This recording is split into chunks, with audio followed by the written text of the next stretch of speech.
Ah, yes. Corrupted Ashbringer. The shiny Charizard of WoW. You asked for it, I delivered. I just want to start off by saying, getting footage for this video was a bitch and a half. For one, I don't have Corrupted Ashbringer. Secondly, nobody has Corrupted Ashbringer. The ability to get the item was removed from the game over 13 years ago, and before it did, very few people ever actually got it. And most who did probably moved on from the game by now, unaware that their old WoW account is worth the price of a hair transplant. So yeah, too bad. This thing has it all though. The lore, the drama, the scarcity, the looks, the scripted event in the Scarlet Monastery dungeon that is triggered only if somebody walks in wielding this weapon. 10-minute intros don't do well on YouTube though, so you'll have to take my word for it that this thing is spicy. Also, it looks like it's from the original Banjo-Kazooie. And apparently I am a joke to Blizzard, so an actual remake of this weapon doesn't seem to be a likelihood at this point. So let's see what I can do. Starting with the blade, the shape of the weapon is actually quite simple. Standard, run-of-the-mill modeling stuff, the way I like it. No fucky little dragon heads on the side. The original did have a lot of its 3D shapes faked in its textures however, so I had to kinda guess the depth on a lot of these smaller details. The original Ashbringer turned all undead into ash. Hence, Ashbringer. The way the weapon came into existence was that its owner, Alexandros Mograine, found an orb of darkness, spammed Flash of Light on it, and turned it into an object of pure holy power. A weapon was forged around it, and Bob's your uncle. The Ashbringer was born. When Alexandros and the weapon both got corrupted, the object of pure holy power was turned into this fucking goofball of a skull. This is significantly more fucky to model than a neat little disc it replaced. Originally, I toyed with a more realistic look for it, but this had one main drawback in that it looked like shit, so I scrapped it and I tried to go for a slightly more simplified shape. In the process, keeping it closer to the original. Art rule number 1. Never try something new. Everyone who goes before you was better than you and they knew better and you were bad.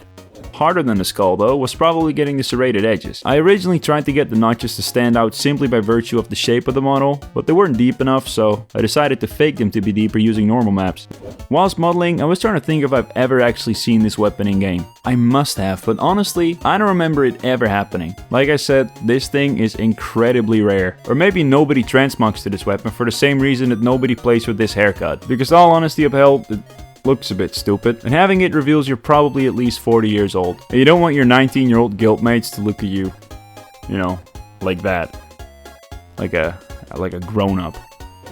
After failing to model the handle in 3D, and making the proportions of the weapon a bit less ridiculous, it was time to texture this thing. For my remake of Ashkandi, I stuck to a more realistic art style. Since WoW is WoW, I decided to take on a new challenge for myself and go for a more stylized direction on this one. Now, I only have the default Substance Painter toolkit to work with, lacking any specialized stylized materials that lend itself to achieving the type of results that I'm after, requiring me to be creative with the tools at my disposal, which is a different way of saying, find something that works and recycle it to infinity. I took the stylized bone smart material, used properties to this to get the kind of grain that I am after, and rearranged this with other materials to get the base for my metal. I combined this with what I know about hand painting metal and somehow ended up at a place where it does indeed look like stylized metal, kind of, sort of. Which is the way to go, honestly. Not knowing what the hell you're doing, just listening to your gut whilst you throw stuff at it until at some point you go, yeah, when you somehow end up at a passable result. At the end, still having no idea what you really just did, so you learned absolutely nothing you can apply to future projects. I really hope this YouTube thing works out. Oh yeah, being the most legendary weapon of all of classic WoW, it wouldn't be very Blizzardy of Blizzard if it wasn't pretty shit, being in every way overshadowed by the might of Manithil stat-wise. That didn't stop many gamer boys from blowing all their DKP on it in a classic re-release though. Does this thing actually get you laid? No. But that says more about the girls than it does about you for bringing it up. Oh yeah, I mentioned there was a lot of hand painting involved. Did I mention it was with a mouse? No? Well, it was. Painting with a mouse is like buttoning your shirt wearing oven mitts. It's like when you fuck up trying to swallow a whole paracetamol 500 milligrams, forced to taste your own failure. It's like peeing with a boner. It's like taking a nice steamy shower and somebody else starts using the hot water. After your dog just died.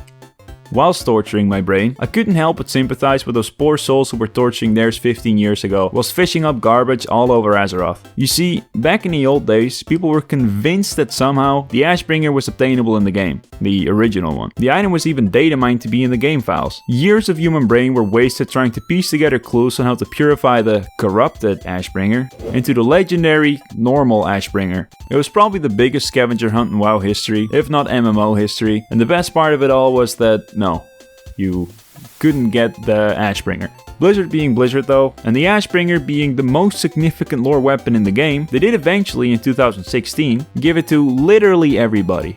After which literally everybody instantly stopped giving a fuck about it and transmogged it into something else. Funny how that works, huh Blizzard? When they did this though, there was a chain of secrets they put into the game based on the original quote-unquote clues that the players thought they pieced together back then, ending with the reward of a quote-unquote remake of the corrupted Ashbringer, on which they pulled an absolute Warcraft movie.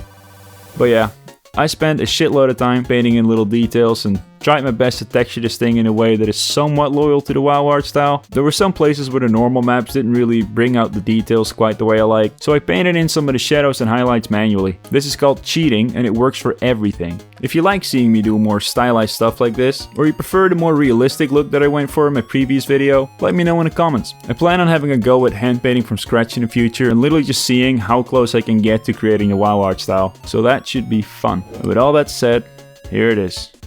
The end result. I bled from my ear for this model. I present to you, Corrupted Ashbringer.